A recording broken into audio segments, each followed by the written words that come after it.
السلام علیکم ورحمۃ اللہ.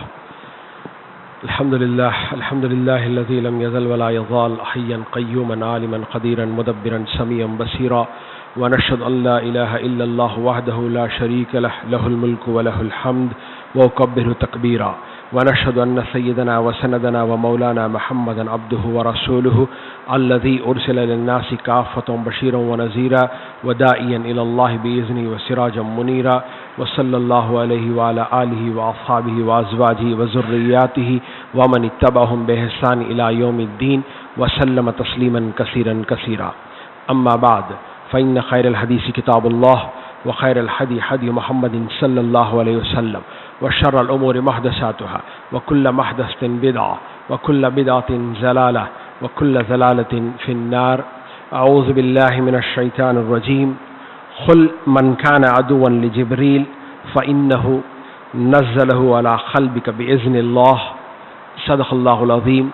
رب اشرح لي صدری ويسر لي امری واحلل عقدۃ من لسانی یفقهوا قولی. محترم سامعین کرام، میں نے آپ کے سامنے سورہ بقرہ کی آیت نمبر 97. اللہ تعالیٰ اس آیت میں ارشاد فرماتے ہیں کہ اے رسول صلی اللہ علیہ وسلم، آپ کہہ دیجئے گا کہ جو بھی جبرائیل سے عداوت رکھتا ہے اسے معلوم ہونا چاہیے کہ جبرائیل ہی نے اللہ کے حکم سے یہ قرآن تمہارے قلب پر اتارا ہے. حضرات محترم، آج کی اس محفل میں آج آپ کے سامنے قرآن مجید کے ادبی اسالیب، مضمون تھوڑا سا ثقیل ہے، میں کوشش کروں گا آسان سہل انداز میں بات کو رکھ سکوں تاکہ ہم قرآن مجید سے جو ہمارا تعلق ہے وہ مضبوط ہو، ہم قرآن مجید کو کس طرح سے سمجھ سکیں. یہ مضمون انشاءاللہ العزیز اس پر آپ کے لیے مددگار ثابت ہوگا. تو قرآن مجید کے ادبی اسالیب یہ ہمارے آج کی گفتگو کا موضوع ہے.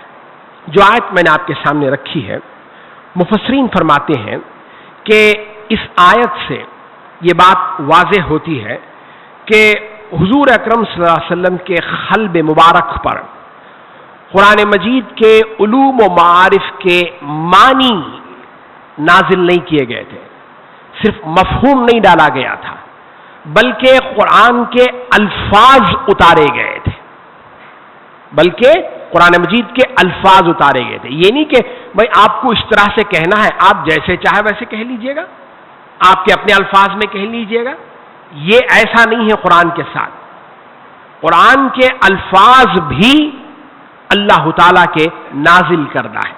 اسی لیے علماء جب قرآن مجید کی تعریف کرتے ہیں کہ قرآن کیا ہے تو وہ یہ کہتے ہیں کہ قرآن نظم اور معنی دونوں کے مجموعے کا نام ہے.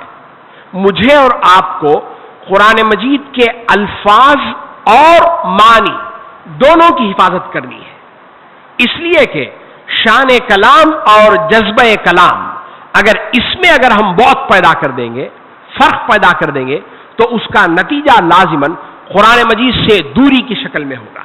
اس طرح بہت سارے لوگوں نے کیا. بڑے بڑے نام ہیں، میں نام سب جانتے ہیں، جنہوں نے یہ کہا کہ بھئی ہمیں وہ قرآن مجید نہیں چاہیے جو جبرائیل کا لایا ہوا ہو. اس طرح کے الفاظ بھی ہمیں مل جاتے ہیں. تو مفسرین نے اس بات کی وضاحت کی ہے کہ جبرائیل علیہ السلام اللہ کے رسول کے قلب مبارک پر صرف معنی نہیں اتارا کرتے تھے بلکہ الفاظ ہیں.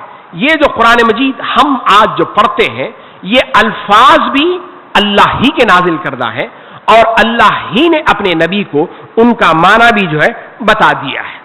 حضرات محترم، قرآن مجید ایک مسحور کن کلام ہے. اس کے اندر ایک جاذبیت ہے، یہ قوت ہے، یہ کشش ہے جو پڑھنے والے کو اپنی طرف کھینچ لیتی ہے. قرآن کے اس اعجاز بیان، عاجز کر دینے والی چیز جو کمال اس کے اندر ہے، اس کی گفتگو میں ہے، اس کا احساس اہل عرب کو بہت پہلے سے تھا. وہ جانتے تھے کہ یہ جو کلام ہے یہ کسی انسان کا کلام نہیں ہو سکتا ہے. وہ خود ان کے ہاں بڑے بڑے شعراء تھے، صاحب دیوان لوگ تھے، ان کو معلوم تھا کہ کمال کا جادو کیا ہوتا ہے.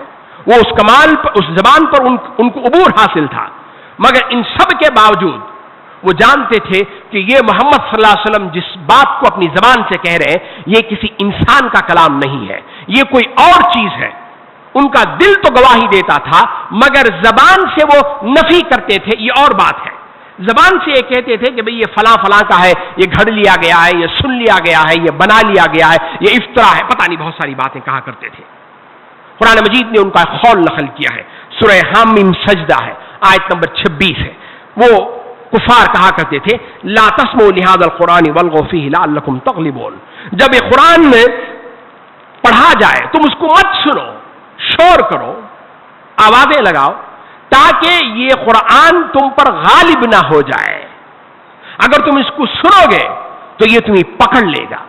یہ ان کا کہنا کہ جب قرآن پڑھا جاتا ہے تو اس وقت تم شور و غل مچایا کرو، یہ ان کے اندر کے وہ خوف کو بتاتا ہے۔ ان کو ڈر تھا کہ اگر قرآن مجید کو کہیں ہم سن لیں گے تو کہیں اس کی جاذبیت کا ہم خود شکار نہ ہو جائیں گے۔ بلکہ طفیل بن عمر دوسی بہت بڑے شاعر گزرے ہیں، جب وہ مکے میں تشریف لائے ہیں تو کفار نے ان سے کہا کہ یہ بہت بڑا شاعر ہے، اس کے کلام میں ایک عجیب تاثیر ہے، تم اس کے کلام کو مت سنو۔ تو انہوں نے ان کی بات کو مان لیا اور کانوں میں جو ہے وہ روئی رکھ کر جو ہے وہ طواف کرنے چلے۔ بعد میں ان کو احساس ہوا کہ میں خود ایک شاعر ہوں، مجھے معلوم ہے زبان کیا ہوتی ہے، زبان کی لطافت، اس کی نزاکتیں، اس کی چاشنی مجھے معلوم ہے، آخر میں بھی تو سنوں کہ بندہ کہتا کیا ہے۔ وہ حضور کے پاس گیا اور کلام کو سنا، اور کلام کا اثر ایسے ہوا کہ وہ دوسرے لمحے اسلام میں داخل ہو گئے۔ بعد میں بعض زمانے بعد میں حضرت عمر رضی اللہ تعالیٰ ان سے سوال پوچھا اب آپ شاعری نہیں کرتے، آپ نے شاعری چھوڑ دی؟ تو ان کا جواب تھا ابعد القرآن، قرآن کے بعد میں شاعری کرو، کوئی چیز ہے باقی؟ یہ ہے وہ قرآن کلام کی جاذبیت۔ بلکہ قاضی ابوبکر باقلانی نے سورہ توبہ کی آیت نمبر 6 اس میں اللہ فرماتے ہیں کہ اگر مشرکین میں سے کوئی تم سے پناہ مانگ کر، یعنی جنگ کا ایک سیناریو ہے، جنگ ہو رہی ہے، اس جنگ کے دوران میں اگر کوئی آ کر تم سے کہتا ہے کہ میں آپ کی پناہ میں آتا ہوں، کیوں؟ اس لیے کہ یسمع کلام اللہ، تاکہ میں اللہ کے کلام کو سن لوں، تو قرآن کہتا ہے کہ اسے تو اپنی پناہ میں لے کر آؤ یہاں تک کہ وہ کلام اللہ کو سن لے۔ تو اس آیت کے تناظر میں قاضی صاحب لکھتے ہیں یہ آیت اس بات کی دلیل ہے کہ عرب میں کچھ اشخاص ایسے تھے جن کا صرف قرآن مجید کو سن لینا حجت تھا، ان پر کافی تھا۔ یہ کلام خود اس بات کی دلیل ہے کہ یہ کسی انسان کا کلام نہیں ہے، عربی کا مقولہ ہے کلام الملوک ملوک الکلام، بادشاہوں کا کلام کلاموں کا بادشاہ ہوا کرتا ہے، اس کے اندر وہ چاشنی ہے۔ بہت سارے واقعات اس سے پہلے بھی میں آپ کے سامنے رکھتا رہا ہوں، حضرت عمر رضی اللہ تعالیٰ عنہ کا واقعہ کہ قرآن مجید نے کیسے ان کو متاثر کیا، پھر عتبہ ابن ربیعہ کا واقعہ ہے، پھر ولید بن مغیرہ کا واقعہ۔ سورہ مدثر آپ پڑھ کر دیکھ لیجیے گا، غالباً آیت نمبر 13 یا 17 سے وہ مضمون شروع ہوتا ہے۔ اس نے حضور اکرم صلی اللہ علیہ وسلم کی زبان قرآن مجید کو سنا، قرآن مجید وہ پورا نقشہ کھینچتا ہے، اس نے کیا کیا اداکاری کی، اس نے سوچا، غور کیا، پیشانی پر بل پڑے، آنکھیں چڑھائی، پتہ نہیں کیا کیا کیا، اور بعد میں اس نے یہی کہا کہ وہ کہتا ہے کہ یہ فقال ان ھذا الا سحر یؤثر، یہ تو جادو ہے، یہ تو جادو ہے۔ اس کے اندر ایک ایسی تاثیر ہے کہ جو سنتا ہے وہ بچھڑ جاتا ہے اپنوں سے، میاں بیوی کے اندر جدائی آ جاتی ہے، باپ بیٹے کے اندر جدائی آ جاتی ہے۔ اس کلام کے اندر یہ جادو ہے۔ ظاہر بات ہے کہ جادو سے وہ لوگ وہی کام کیا کرتے تھے، میاں بیوی میں تفریق ڈالنا، یہ آج بھی کرتے ہیں لوگ جادو سے۔ تو اس نے کہا کہ یہ تو جادو ہے جو تفریق پیدا کرتا ہے۔ قرآن مجید نے اپنے آپ کو چیلنج کے طور پر پیش کیا ہے، ایک نہیں 5 مقامات پر قرآن مجید نے پیش کیا، آیات تحدی کہتے ہیں ہم ان کو، کہ تم اس جیسا قرآن لے کر آؤ۔ میں وہ 5 آیات مقامات آپ کے سامنے صرف اشارہ کر رہا ہوں۔ سب سے پہلا اگر ہم ترتیب نزولی کے اعتبار سے دیکھیں گے تو علماء کہتے ہیں کہ سورہ اسرائیل بنی اسرا یہ جو ہے پہلے نمبر پر آتی ہے۔ وہاں اللہ تعالیٰ نے آیت نمبر 88 میں فرمایا کہ جن اور انس مل کر اس جیسا قرآن لا کر دکھا دیں، پہلا چیلنج تھا، جن اور انس دونوں مل جاؤ اور اس جیسا قرآن لا کر دو۔ اس کے بعد سورہ یونس آیت نمبر 38، وہاں اللہ نے فرمایا، یہ بھی مکی صورت ہے، صرف ایک صورت اس قرآن کے مثل لا کر دکھاؤ، قرآن جیسی سملر، قرآن نہیں سملر صورت لا کر دکھا دو، اور مدد کے لیے اللہ کے علاوہ جن لوگوں کو بلا سکتے ہو تم بلا لو۔ پھر آگے سورہ ہود میں اللہ تعالیٰ نے آیت نمبر 13 میں اس چیلنج کو دہرایا، فرمایا اگر ان کا دعویٰ ہے کہ اس قرآن کو خود حضور نے گھڑ لیا ہے تو چلو تم بھی گھڑو، تم بھی اس جیسی 10 صورتیں گھڑ کر لاؤ۔